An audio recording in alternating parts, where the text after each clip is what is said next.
I get a lot of junk email because my name is Sue Smith, and I think sometimes when you're on a website and it needs an email address and you're like, let me just try this email address, this couldn't be anyone's email address. That's my email address. Sue.smith@gmail.com. That's my email address. And I know what you're saying. Maybe if you didn't say your email on stage, you wouldn't get so much junk email. You're right. That's true. That's true. And that is not an invitation for you to send me your dick pic. Don't do that. I'm on all kinds of like lists and shit. I've never been to New Zealand, and I don't know what goes on there, but it's not a lot of crime because I'm on an email list for the policewomen of New Zealand. And all they do is plan their company picnic.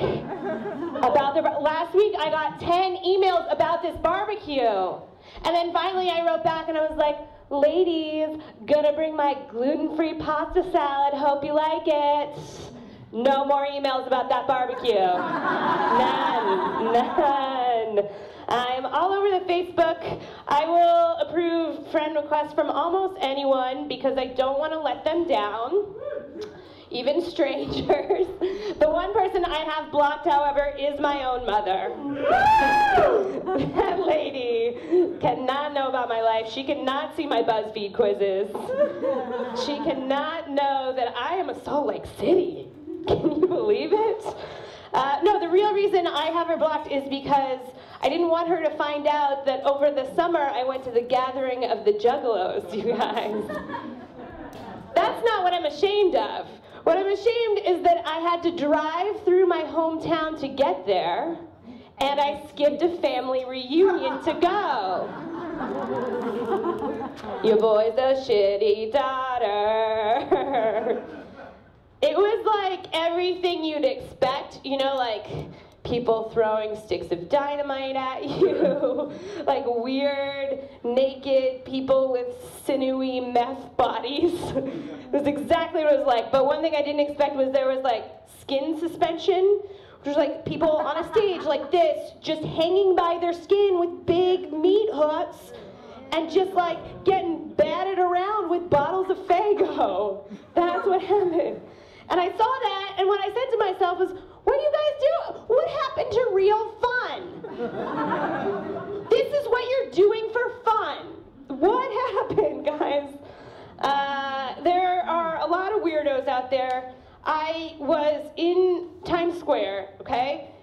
In Times Square on the Ferris wheel in the Toys R Us with a child I did not know.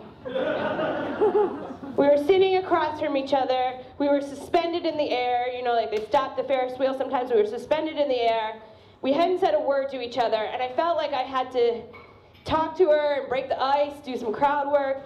And the first thing that I thought of to say to this girl, and I couldn't not say it. You know, you get that little thing in your head and you gotta say it? I don't know, maybe it's just me. Anyway, the first thing I said to this girl was, your parents let you ride this thing alone? What if I stole you right now? I said that to a child. And she looked out over the top of the Ferris wheel and looked for her family, and she started to cry. Oh, I'm one of the weirdos, that's what I'm saying. My friend started dating a new guy, and I was G-chatting with her, and she was like, do you think I should bleach my asshole? And I was like, what? No, don't bleach your asshole for some guy, that's disgusting. You guys, then I looked at my asshole. Disgusting, it's gross, it needs bleached. You gotta bleach it, but don't do it for some guy, do it for you. You guys are too tight for that joke, huh? You guys hate that. Too tight. Sometimes people are like, what's your type, what kind of type of guy do you like? What's your type? Here's my opinion. My first crush ever was on Jordan Knight from New Kids on the Block. So like, I like gay guys and boy bands. That's my type. So does she. I don't know if I'm ever going to have kids. I don't have any idea, but I believe in signs, right? So I had a dream last week that I was in a mall, and not a normal mall, but like a bustling mall of my childhood.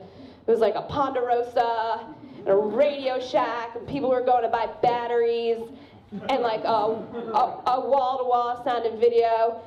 And I ran into Rosie O'Donnell there.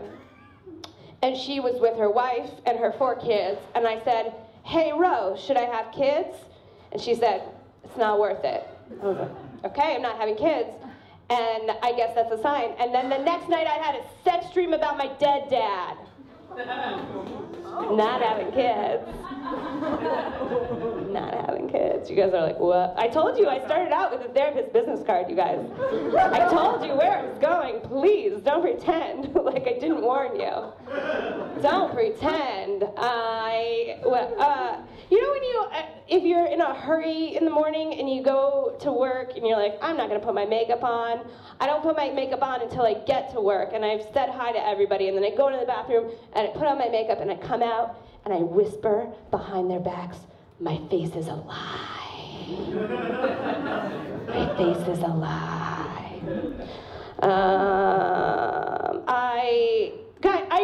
We need to talk about the hit musical Rent, you guys. That is bullshit. Rent is bullshit. I saw that shit in 10th grade. I came here as a young child from Pennsylvania all the way to New York City and saw Rent with my art club field trip. Bullshit. Bullshit. I was like, one day I'm going to move to New York City. I'm going to live in a loft in the Lower East Side, and all my friends are going to have AIDS. Like, I was so excited about it. I lost you on that, like, dead dad joke, didn't I? Cool. I was so excited about it, but I wish my art teacher, Mrs. Bovard, would have just, like, taken me by the shoulders and shook me and been like, no, Benny is not a villain just because he wants these kids to pay their rent.